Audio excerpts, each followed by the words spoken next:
الحمد لله وحده والصلاة والسلام على من لا نبي بعده. أما بعد أعوذ بالله السميع العليم من الشيطان الرجيم. بسم الله الرحمن الرحيم. وأن المساجد لله فلا تدعوا مع الله أحد. وقال الله تبارك وتعالى في القرآن المجيد: إنما يعمر مساجد الله من آمن بالله واليوم الآخر.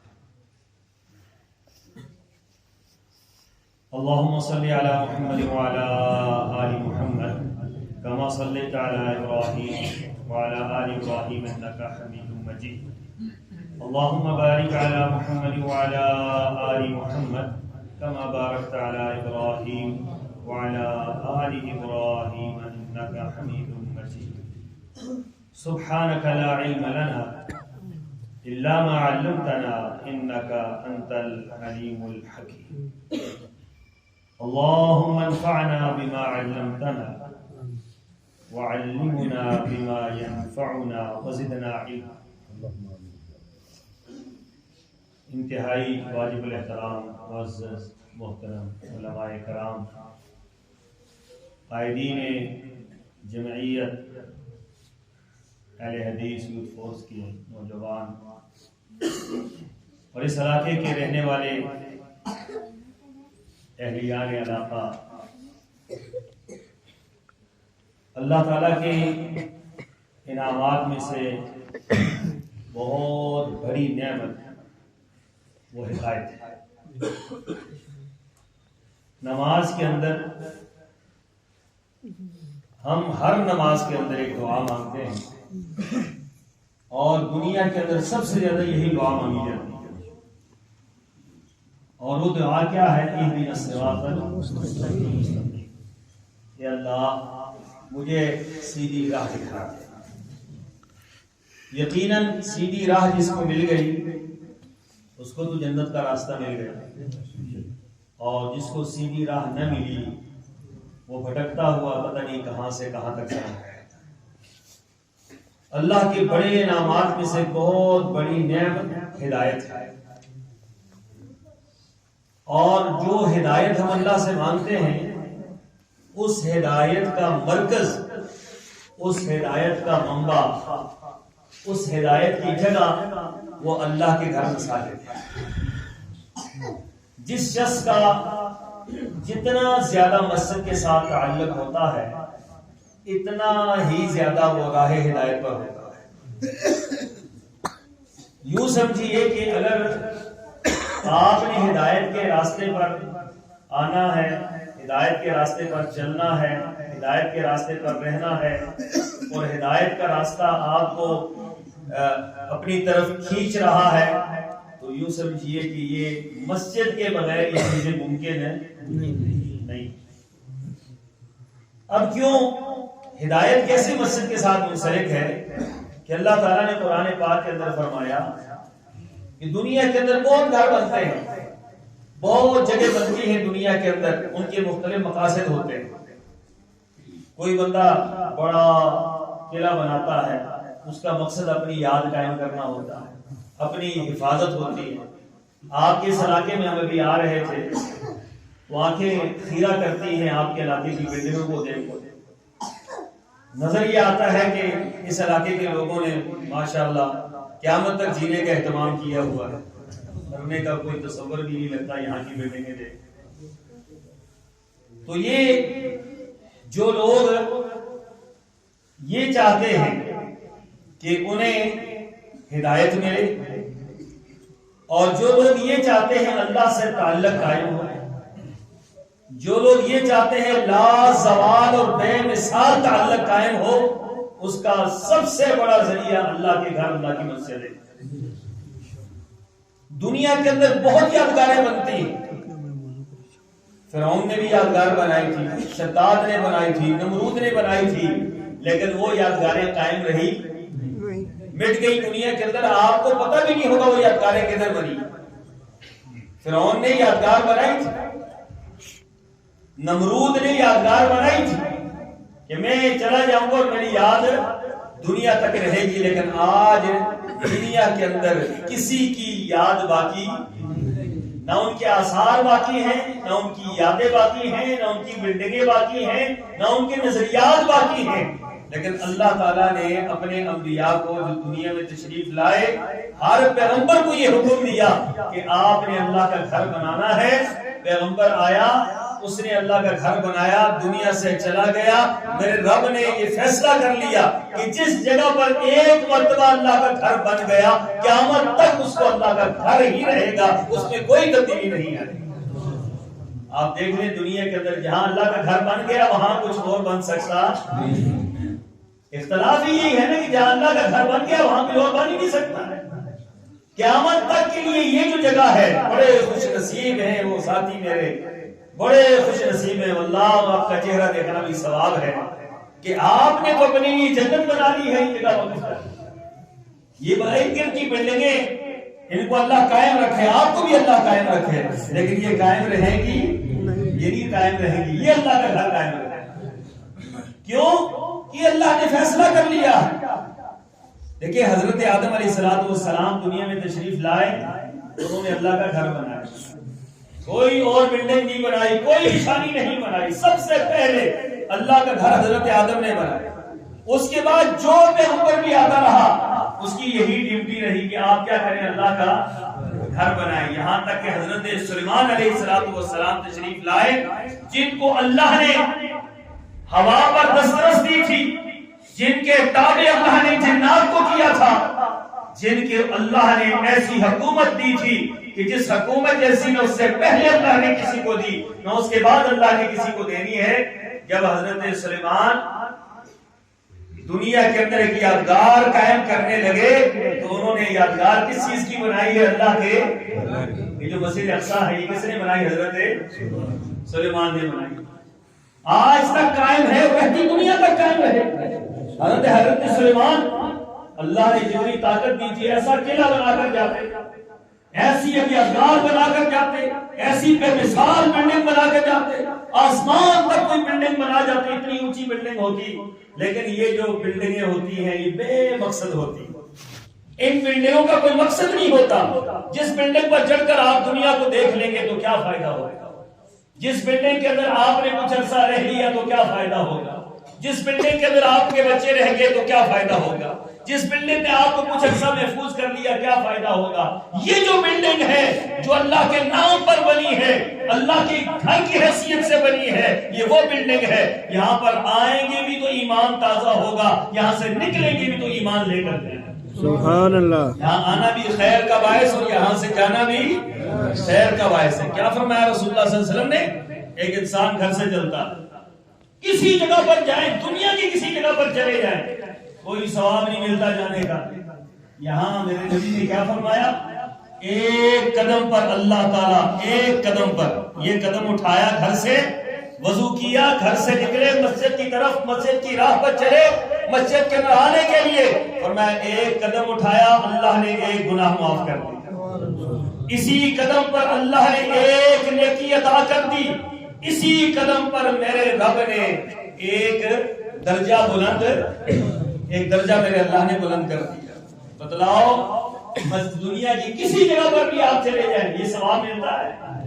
وہی کہیں بھی جانے کا ثواب نہیں ملتا۔ مسجد میں آئے، گھر میں چلے ہیں آپ، کو کتارا چوک سے آپ آئیں اور یہاں تک آپ پیدل آئیں، ایک ایک قدم پر آپ کو کیا ملے گا؟ اجر ملے گا، ثواب ملے گا، درجہ بلند ہوگا، نیکیوں میں اضافہ ہوگا، گناہ معاف ہوگا۔ اور پھر مسجد کے اندر آئیں گے، 2 رکعت نماز پڑھیں گے۔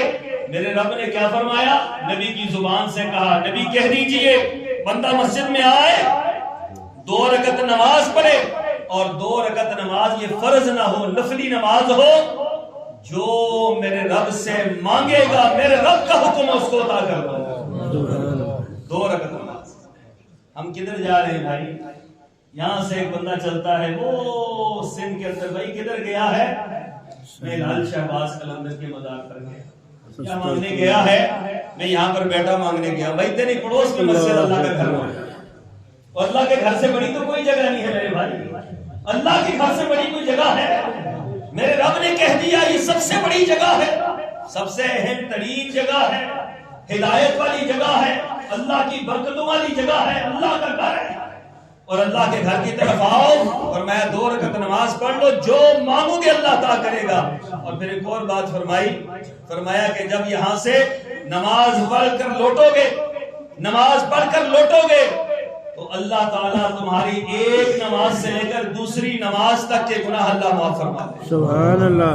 جمعہ پڑھنے آؤ گے، ایک جمعے سے لے کر دوسرے جمعے تک دوسرا جمعہ پڑھنے کے لیے آؤ گے، ان 2 جمعوں کے درمیان جو گناہ ہوں گے مسجد میں آنے کی وجہ سے اللہ معاف فرما دے۔ سبحان اللہ۔ یہ تو گناہوں کی معافی کی فیکٹری ہے۔ یہاں پر آنے سے گناہ معاف ہوتے ہیں، یہاں بیٹھنے سے رسول اللہ صلی اللہ علیہ وسلم نے کیا فرمایا؟ کسی جگہ پر آپ بیٹھے رہیں، مسلمان میں شادی ہال میں جاتے ہیں کتنے گھنٹے بیٹھتے ہیں بھائی؟ 4 گھنٹے۔ ابھی کھانا کھانے کے لیے ایک جگہ پر ہم لوگ گئے ہوئے تھے شادی پہ، تو میں نے تو نکاح پڑھانے چھوڑ دی، نکاح پڑھانے بالکل چھوڑ دی۔ میں نے کہا بھائی یہ ہمارے بس کی بات نہیں۔ 2 3 4 گھنٹے لوگ بیٹھتے ہیں، کس کے لیے؟ ثواب کوئی نہیں ملے گا، کوئی ثواب نہیں ہے وہاں پر بیٹھنا، لیکن لوگ بیٹھے ہوئے ہیں۔ کوئی بندہ گھڑی کو نہیں دیکھتا، میرے جیسے دانا لوگ بھی بیٹھے ہوتے ہیں، کوئی گھڑی کو نہیں دیکھتا، جناب لیٹ ہو رہا ہے مکاؤ ساٹا کھاتا۔ اب میں دیکھوں گا نا آپ کتنی دیر بیٹھیں گے، انشاءاللہ رات یہی ہے نا، انشاءاللہ شب جمعہ ہے، انشاءاللہ جمعے کی رات یہی پہ انشاءاللہ رہیں گے۔ تو یہ وہاں پر کیا ہے؟ کوئی ثواب نہیں ہے، بلکہ الٹا کیا ہے؟ تنگی ہے، پریشانی ہے، ماحول ایسا خراب ہے، ادھر بچے بھاگ رہے ہیں، ادھر عورتیں جا رہی ہیں، ادھر آوازیں آ رہی ہیں، ادھر جو ہے وہ خرافات ہے، ادھر تصاویر ہیں، ادھر فلاں ہے۔ لیکن اللہ کے گھر میں فرمایا صرف آ کر بیٹھ جاؤ، ایک نماز سے لے کر دوسری نماز تک صرف بیٹھ جاؤ، نماز نہ پڑھو، صرف بیٹھ جاؤ مسجد کے اندر۔ فرمایا تمہیں ثواب کیا ملے گا؟ تمہیں ثواب وہی ملے گا جو نمازی کو ملتا ہے، جتنا نمازی کو ثواب ملتا ہے تمہیں صرف ایک نماز کے بعد دوسری نماز تک بیٹھنے کا ثواب ملتا ہے۔ سبحان نماز نہ اللہ۔ پڑھی بیٹھے، ایک نماز آپ نے پڑھ لی، انتظار الصلاۃ بعد صلاۃ، فرمایا ایک نماز کے بعد دوسری نماز کا انتظار کر رہا ہے، فرمایا یہ نماز ہی میں جا رہا، دنیا کی کسی بلڈنگ میں جانے سے یہ ثواب نہیں ملتا، بیٹھنے سے صرف آپ بیٹھ جائے ثواب ملتا رہے، ایسا نہیں ہوگا۔ اللہ کے گھر میں صرف بیٹھ جائے تو کیا ہے؟ ثواب ہی ثواب ہے، یہاں نیکیوں میں اضافہ ہی اضافہ ہے۔ اور پھر یہ بات یاد رکھیں، بڑے خوش نصیب ہیں یہ لوگ، یہ سامنے والے گھر، یہ قریبی گھر، جتنا جو قریب ہے اتنا خوش نصیب ہے۔ کیوں؟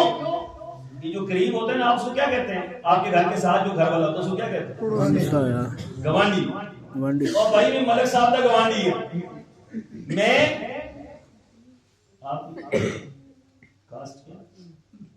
کیانی صاحب کا گوانڈی ہے، بھائی میں بابر کیانی صاحب کا گوانڈی ہے، چیما صاحب کا گوانڈی ہے، شاہ صاحب کا گوانڈی ہے میں۔ او بھائی کتنے خوش نصیب ہو، آپ سے پوچھا جائے گا بھائی آپ کا پڑوس کس کے ساتھ ہے؟ کہو اللہ کے گھر کے ساتھ ہے، میں اللہ کا گوانڈی ہے۔ آپ اللہ کے گھر کے ساتھ رہتے ہیں، اللہ کے گھر کے پڑوسی ہیں آپ، اللہ کا گھر آپ کا پڑوسی ہے، اس سے بڑی خوش نصیبی اور کیا ہو سکتی ہے؟ وہ یہ تو آپ کو سجدہ شکر ادا کرنا چاہیے، سجدے سے اٹھنا نہیں چاہیے۔ اللہ تیرا کتنا بڑا کرم ہے کہ تو نے مجھے اپنا پڑوسی بنا لیا۔ تو پڑوسی بندہ اچھا چنتا ہے یا برا چنتا ہے؟ کتنے لوگ ہیں جو پڑوسی چھوڑ کر، پڑوسی برا ہوتا ہے چھوڑ کر نکل جاتا ہے، کہتا ہے یار یہاں پر بندہ ٹھیک ہے، گھر ٹھیک بنایا، علاقہ بڑی مشکل سے، یار بندہ نہ جڑا بیٹھا ہے وہ ٹھیک نہیں ہے، روز ہمیں پریشان کیتا ہے، اپنے گھر تک کوڑا میرے گھر کے سامنے لے آ کے چھوڑ دیتا ہے، کلا ٹھوکتا ہے زور زور نہ، میرے گھر کی دیواریں ساری خراب کر دیا، فلانا کام کرتا ہے، فلانا کام کرتا ہے۔ او بھائی کتنے خوش نصیب ہو کہ آپ کے گھر کے ساتھ کس کا گھر بن گیا؟ سبحان اللہ، بڑے خوش نصیب ہیں یار، یہ اللہ کا گھر ہے۔ اور رسول اللہ صلی اللہ علیہ وسلم نے کیا فرمایا؟ 2 عظیم انبیاء کو یہ ڈیوٹی لگی تھی، 2 عظیم انبیاء، حضرت ابراہیم علیہ الصلوۃ والسلام اور حضرت اسماعیل، ایک ذبیح اللہ اور دوسرا خلیل اللہ، 2 عظیم پیغمبر۔ اللہ تعالیٰ نے ان دونوں کو کیا فرمایا؟ وَإِذْ يَرْفَعُ إِبْرَاهِيمُ الْقَوَاعِدَ مِنَ الْبَيْتِ وَإِسْمَاعِيلُ. جب یہ دیکھو بیت اللہ کس کے حکم سے بنا تھا؟ بیت اللہ اللہ کے حکم سے بنا تھا. بنانے والے دو عظیم پیغمبر خلیل اللہ ذبیح اللہ، کوئی شک نہیں ہے بیت اللہ کیسی عظیم جگہ پر بیت اللہ بن رہا ہے، اللہ کے حکم سے بن رہا ہے. لیکن میرے رب نے فرمایا اے میرے نبی جب اس کی بنیادوں کو بلند کرو تو یہ بیٹھ نہ جانا کہ اون قبول ہو گیا جی، نہیں، پھر دعا کرنی ہے اے اللہ بنایا ہم نے ہے، اللہ تو قبول فرما. بنانے کا مسئلہ نہیں ہے، قبولیت کا مسئلہ ہے. بنا بڑی بڑی دنیا دیتی ہے، بڑی بڑی دنیا بناتی ہے، یاد رکھو اتنے بڑے بڑے گھر بنتے ہیں، لیکن قبولیت کا معاملہ ہے، قبول نہ ہو تو کوئی فائدہ ٹھیک ہے نا. حضرت آدم علیہ السلام کے دو بیٹوں نے قربانی کی تھی، دو بیٹوں نے قربانی کی تھی، حابیل اور اللہ نے کسی قربانی قبول کی؟ حابیل کی قبول. کافی قاتل سے قابیل قاتل تھا، تو یہ حابیل کی قربانی قبول ہوئی، قابیل کی قربانی قبول. میرے رب نے کیا فرمایا؟ دونوں حضرت آدم کے بیٹے تھے، دونوں پیغمبر زادے تھے، دونوں پیغمبر کے پروردہ تھے. ایک ہی اللہ نے قبول کر لی، ایک ہی اللہ نے قبول اور جس کی اللہ نے قبول کی اس کے بارے میں میرے رب نے کیا فرمایا؟ میرے رب نے فرمایا انما يتقبل الله من المتقين. اور بھائی اللہ تعالیٰ ہر ایک کا مال قبول نہیں کرتا ہے، اللہ متقی لوگوں کا مال قبول کرتا ہے، پرہیزگاروں کا قبول کرتا ہے. اللہ اپنے احسان کرتا ہے ان لوگوں پر جن کا مال اللہ قبول کر رہا ہوتا ہے. یہ نہ سمجھو کہ میں نے مسجد بنائی، میں نے فلاں کیا، یہ نہ کہو اللہ تیرا لاکھ لاکھ شکر ہے تو نے میرا مال یہاں قبول کر لیا.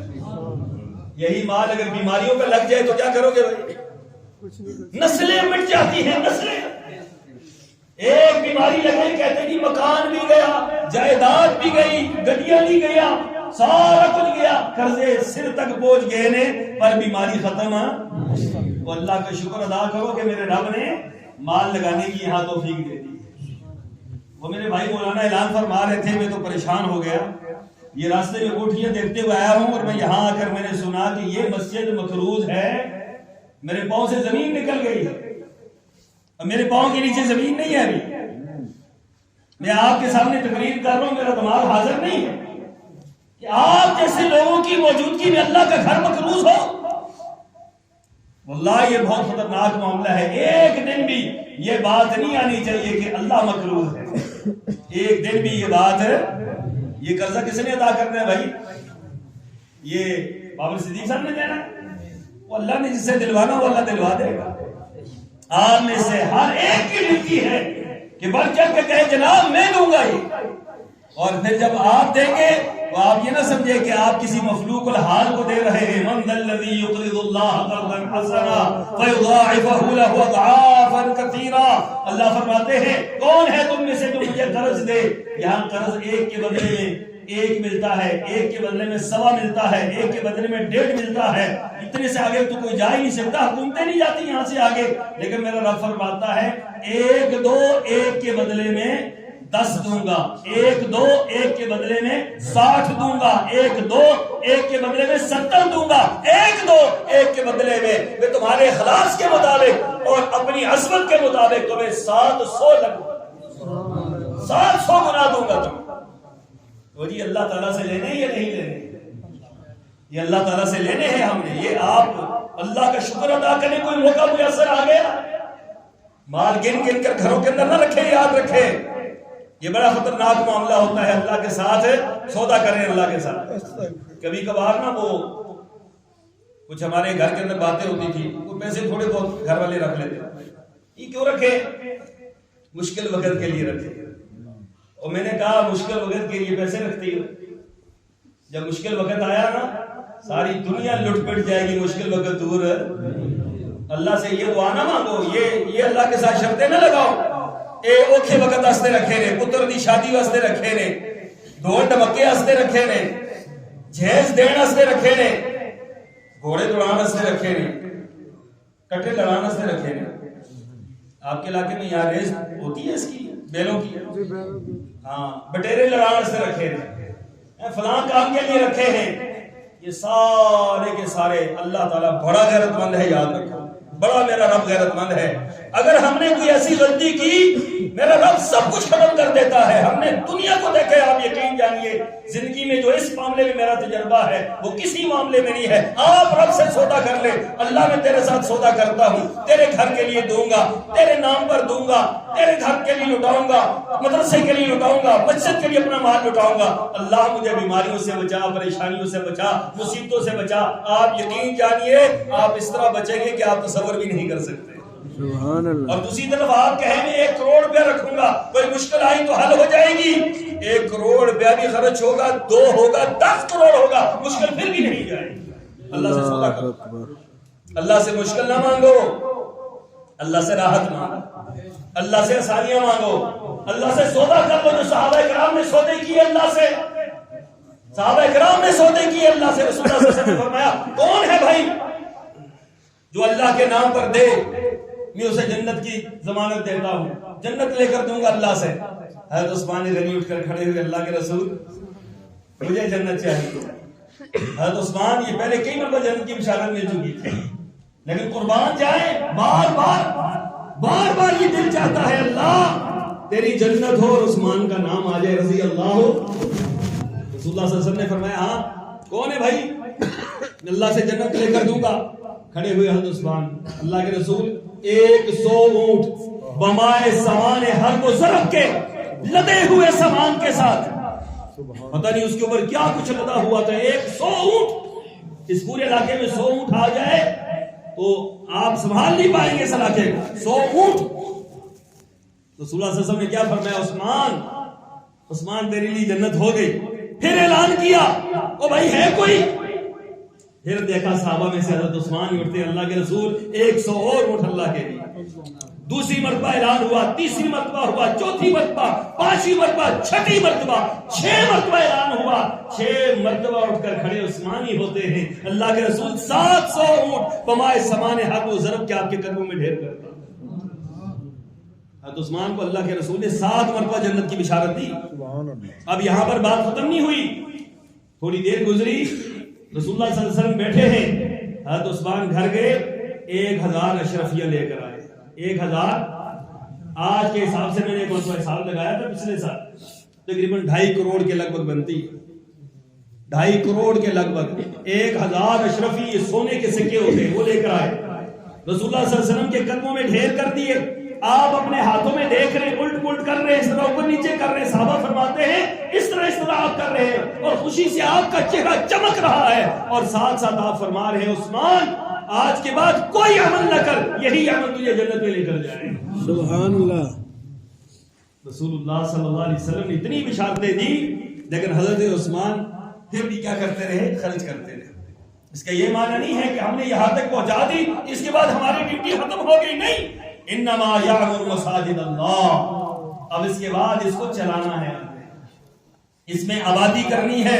یہاں پر ذکر و اذکار ہوں گے, یہاں پر تلاوت کلام پاک ہوگی, یہاں پر بچوں کی تعلیم و تربیت ہوگی, یہاں پر بچوں کی تعلیم و تربیت ہوگی, یہاں پر درس قرآن ہوگا, یہاں پر درس حدیث ہوگا, یہاں پر آپ کے بچے پڑھیں گے, یہاں پر نوجوان پڑھیں گے, یہاں پر بوڑھے پڑھیں گے. آپ کو نماز کا طریقہ سکھلایا جائے گا, آپ کو دین کی باتیں بتلائی جائیں گی, توحید کے احکامات سکھلائے جائیں گے. آپ کا فرض بنتا ہے, اللہ کا گھر بن گیا, اب اس کو کیا کرنا ہے, آپ نے آباد کرنا. آباد کرنا یہ سب سے بڑا مسئلہ ہے, اس سے اہم ہے. بنانا یہ آسان ہے, آباد کرنا کیا ہے, مشکل ہے. لیکن رسول اللہ صلی اللہ علیہ وسلم نے ایک اور بات آپ نے فرمایا, لوگوں جس شخص کا دل مسجد میں لگ جائے, جس شخص کا دل, اس کے بارے میں کیا کہو, اس کے بارے میں گواہی دے. جو بندہ مسجد کے اندر بیٹھا ہے نا, اور مسجد ہی کے اندر بیٹھا ہے, رسول اللہ صلی اللہ علیہ وسلم نے کیا فرمایا, 7 آدمی اللہ کے عرش کے سائے میں ہوں گے کل قیامت کے دن, جب اللہ کے عرش کے سائے کے علاوہ کوئی سایہ نہیں ہوگا. ان میں سے ایک شخص وہ ہے رجل قلبہ معلق بالمسجد. فرمایا مسجد سے نکلا, گھر کی طرف گیا, جا رہا تو گھر کی طرف ہے لیکن دل مسجد میں چھوڑا آیا, واپس کب لوٹ کر آؤں گا. جا رہا شادی کی طرف ہے, دل مسجد میں چھوڑ آیا ہے. اب دیکھ رہا ہے جیسے اذان ہوئی پلٹ گیا واپس مسجد کی طرف، فوراً بھاگا واپس۔ فرمایا کہ جس کا دل مسجد کے ساتھ لگ جائے اس کے بارے میں سرور کونین نے فرمایا تم گواہی دے دو کہ اللہ تعالیٰ نے اس کے دل کے اندر ایمان کو راسخ کر دیا، اس کے دل کے اندر اللہ نے ایمان پیوست کر دیا، اللہ نے اس کے دل کے اندر ایمان ڈال دیا ہے۔ جو شخص مسجد کے اندر آتا ہے اور نکلتا بھی ہے پھر واپس پلٹ آتا ہے، مومن کی مثال ایسی ہی ہے جس طرح مچھلی کی مثال ہے۔ مچھلی پانی سے باہر ہو تو کیا ہوتی ہے، اور پانی کے اندر ہو تو کیا ہے، خوش رہتی ہے۔ مومن ایسے ہی ہے، مومن مسجد میں آتا ہے خوش ہوتا ہے، خوش و خرم ہوتا ہے، اللہ سے باتیں کرتا ہے۔ اللہ سے باتیں کرتی ہیں آپ میں سے کسی نے اللہ سے باتیں کی؟ نہیں، کسی نے کیا؟ ہاتھ کھڑا کرے جس نے باتیں کیسے کیا آپ نے؟ کیسے کیا؟ اللہ آپ کو برکت دے، بہت اچھی بات ہے ماشاءاللہ۔ یہ بھی ایک طریقہ ہے دعا کرنا، یہ بھی اللہ سے بات ہے۔ اور اس کے علاوہ کوئی ہاتھ کھڑا کرے؟ ماشاءاللہ ماشاءاللہ سبحان اللہ۔ یہ میرا مطمئن نظر تھا۔ صحابہ کرام آپس میں بیٹھ کے باتیں کرتے تھے نا، آپس میں بیٹھ جب آپس کی باتوں سے تھک جاتے بھگتا جاتے کہتے بھائی چھوڑو یار یہ کیا مجلس ہم نے لگا رکھی ہے، چلو اللہ سے باتیں کرتے ہیں۔ اب صحابہ اللہ سے کیسے باتیں کرتے ہیں؟ قرآن اٹھایا اور پڑھنا شروع کر دیا۔ جو قرآن اٹھا کر پڑھتے ہیں یہ اللہ سے باتیں کر رہے ہوتے ہیں۔ تو میرے بھائی کتنا عرصہ ہو گیا، کچھ لوگ ایسے بدنصیب ہوں گے جنہوں نے اللہ سے سال ہو گیا باتیں نہیں کی، ایسے ہی کچھ ہوں گے جنہوں نے 20 سال ہو گئے اللہ سے باتیں نہیں کی، کچھ ایسے بھی ہوں گے جنہوں نے کوئی ناراضی ہو گئی اللہ سے۔ اور بھائی اللہ سے راضی رہو، اللہ تعالیٰ سے باتیں کرنی ہے، روزانہ باتیں کرو، فجر کے ٹائم اٹھ کر کرو، سحری کے ٹائم اٹھو، قرآن پڑھو، قرآن کھولو۔ جو بندہ قرآن کھول کر پڑھتا ہے وہ اللہ سے ڈائریکٹ باتیں کر رہا ہوتا ہے، اللہ سے ہم کلام ہو رہا ہوتا ہے، اللہ سے گفتگو کر رہا ہوتا ہے۔ اور جو اللہ سے گفتگو کرے گا وہ کبھی خسارے میں جا سکتا نہیں، وہ گھاٹے میں نہیں جا سکتا۔ اس لیے سامعین محترم، چاہتا تو بہت کچھ ہو لیکن وقت کی قلت کے باعث میں آپ سے اتنی گزارش کروں گا کہ اللہ نے آپ کو ایک عظیم گھر دے دیا ہے۔ یہ عظیم گھر، اس کو آباد کرنا، رسول اللہ صلی اللہ علیہ وسلم مدینہ طیبہ میں تشریف لائے، سب سے پہلے آپ نے مسجد بنائی، مسجد قباء بنائی، پھر مسجد نبوی بنائی، اپنے ہاتھوں سے بنائی، اپنے ہاتھوں سے گارا بنایا، اپنے ہاتھوں سے اس کی صفائی کرتے تھے۔ آپ علیہ الصلوۃ والسلام حکم تھا دو عظیم پیغمبروں کو، اللہ تعالیٰ کی طرف سے حکم تھا طاہر بیت للطائفین والعاکفین والرکع السجود، فرمایا ہر بندہ اس کی صفائی کرے۔ پیغمبروں کو حکم تھا مسجد کی صفائی کرنے، مسجد کی صفائی کرنی معمولی بات نہیں، سبحان اللہ، پیغمبروں کا شیوا ہے، پیغمبروں کا کام ہے یہ۔ ہم اور آپ جو ہے خادم کے ذمہ لگا کر بس خاموش ہو جاتے ہیں، کسی نے ہاتھ تک نہیں لگانا ہوتا۔ اللہ کے بندو، یہ اللہ کا گھر ہے، یہ اللہ کا گھر ہے، یہ اللہ کے گھر کی صفائی کرنی۔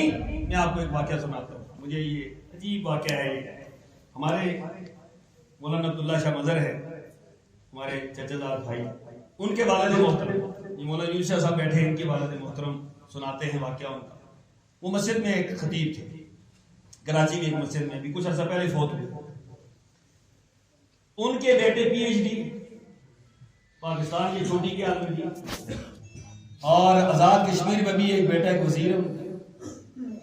وہ بندہ پوری زندگی مسجد کا خادم رہا، خادم رہا، مسجد کی صفائی کرتا تھا۔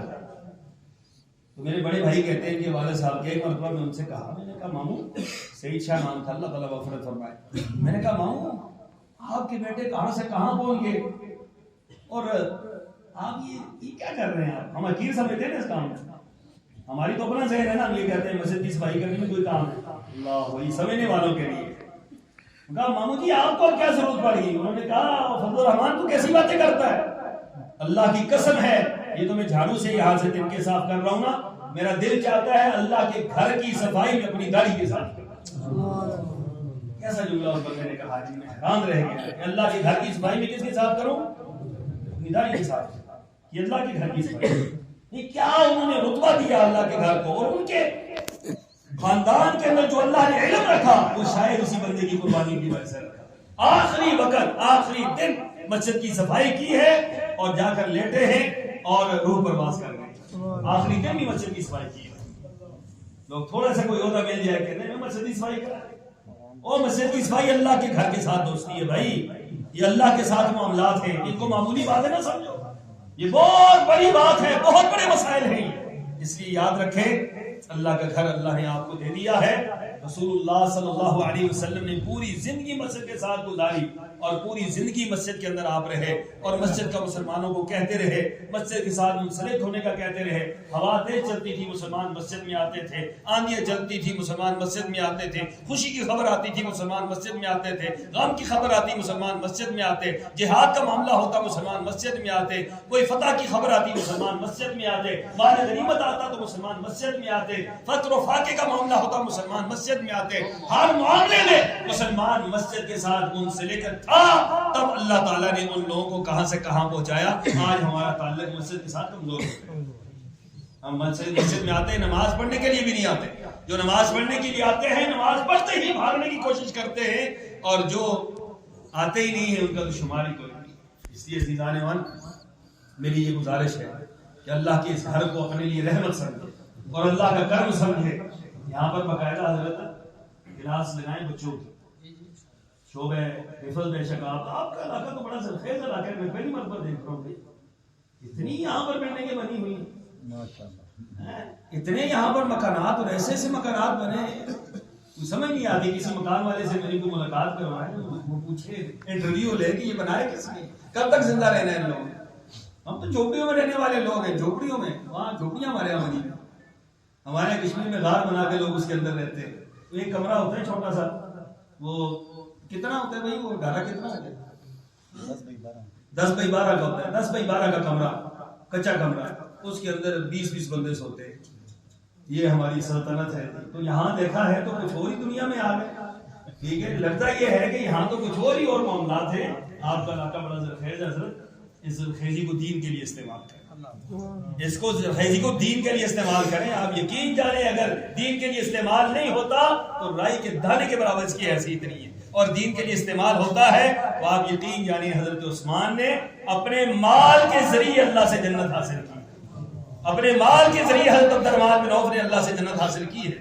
جن کو اللہ نے مال دیا ہے وہ مال کے ذریعے اللہ سے جنت حاصل کرے, جن کو اللہ نے صحت دی ہے وہ صحت کے ذریعے اللہ سے جنت حاصل کرے, جن کو اللہ نے کوئی اور خوبی دی ہے اس کے ذریعے اللہ سے جنت حاصل کرے. ٹھیک ہے, صحابہ کرام بیٹھے تھے تو جو امیر صحابہ تھے نا, تو غریب صحابہ ان کو بڑی چاہت کی نظروں سے دیکھتے تھے کہ یار نماز وہ بھی پڑھتے ہیں, ہم بھی پڑھتے ہیں, روزہ وہ بھی رکھتے ہیں, ہم بھی رکھتے ہیں, اب زکوٰۃ وہ دیتے ہیں, ہم نہیں دے سکتے, صدقہ خیرات وہ کرتے ہیں, ہم نہیں کر سکتے, ہمارے پاس پیسے جو نہیں ہیں. تو انہوں نے رسول اللہ سے یہ بات کہی. صحابہ کرام مقابلہ کس چیز میں کرتے تھے آپ اندازہ لگا.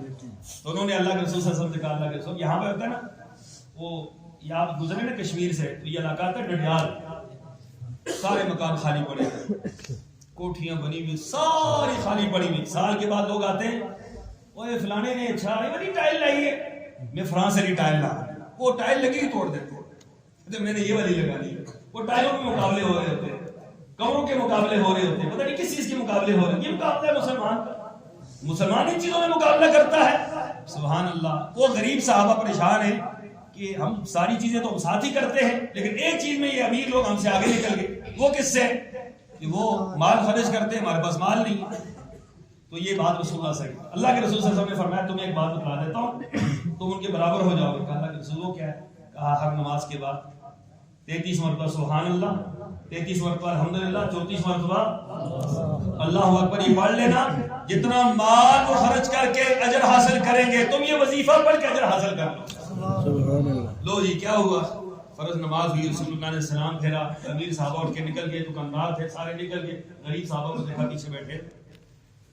وہ جو امیر تھے نا سبحان اللہ, وہ بھی دین سے محبت کرنے والے تھے نا, ان کو یہ غرض تھی کہ یہ کیا ہو گیا بھائی, تو روزانہ ہمارے ساتھ ہی نکلتے تھے, آج یہ پیچھے کیوں بیٹھ گئے, واپس آ گئے. اور بھائی خیر ہے کیوں بیٹھے ہو. اب صحابہ کرام تو بات بتا دیتے تھے. انہوں نے کہا جی یہ مسئلہ تھا, ہم نے اللہ کے رسول سے کہا تھا, اللہ کے رسول نے ہمیں وظیفہ بتلا دیا, تو ہم آپ کے برابر ہونے کے لیے وظیفہ پڑھ رہے ہیں. انہوں نے کہا اچھا ہمارے برابر کے لیے, تو ہمارے برابر ہو جاؤ گے, ہم تم سے آگے کیوں نہ نکلے. انہوں نے وظیفہ پڑھنا شروع کر دیا, وہیں بیٹھے گا ہم بھی پڑھیں. تجارت کا مسئلہ نہیں تھا کہ دکاندار باہر کھڑے ہوں گے, دکان والے کھڑے ہوں گے, گاہک کھڑا ہوگا, نہیں. کہا یہ اجر ملے گا, اتنا اجر ملے گا بیٹھ کے وظیفہ کرنے کے لیے, امیر بھی بیٹھ کے وظیفہ کرنے. اب یہ غریب پھر پریشان ہو, رسول اللہ کے پاس آئے. اللہ کے رسول آپ کیا کریں گے, ان کو تو پتہ چل گیا مسئلہ تو ان کو بھی پتہ لگ گیا, اور وہ بھی آگے ہے, وظیفہ وہ بھی کر رہے. اللہ کے رسول ہمارا کیا بنے گا. تو آپ نے کیا فرمایا؟ ذالک فضل اللہ یؤتیہ من یشاء، یہ میرے اللہ کا فضل ہے، کسی سے روکا نہیں جا سکتا۔ اس میدان میں میرے بھائیو، سبحان اللہ، اس میدان کے اندر آگے بڑھو، مقابلے دین میں کرو، دنیا میں مقابلہ اللہ کی قسم ہے کوئی ایسی نہیں۔ ہم مٹی میں مقابلہ کر رہے ہیں، ہم مٹی میں آگے جا رہے ہیں، مٹی میں جو ہے خوش ہو رہے ہیں، مٹی کے لیے ہم تڑپ رہے ہیں، مٹی کو ہم دیکھ کے خوش ہوتے ہیں، نہیں، اللہ کے دین کو دیکھ کر خوش ہو، اللہ کے دین کے لیے محنت کرو، اللہ کے دین کے لیے قربانیاں، اللہ کے دین کے لیے اٹھ کر کھڑے، اللہ کے دین کے لیے اپنی اولادوں کو وقف کرو۔ اللہ تعالیٰ مجھے آپ کو عمل کی توفیق عطا فرمائے۔ وآخر دعوانا ان الحمد للہ۔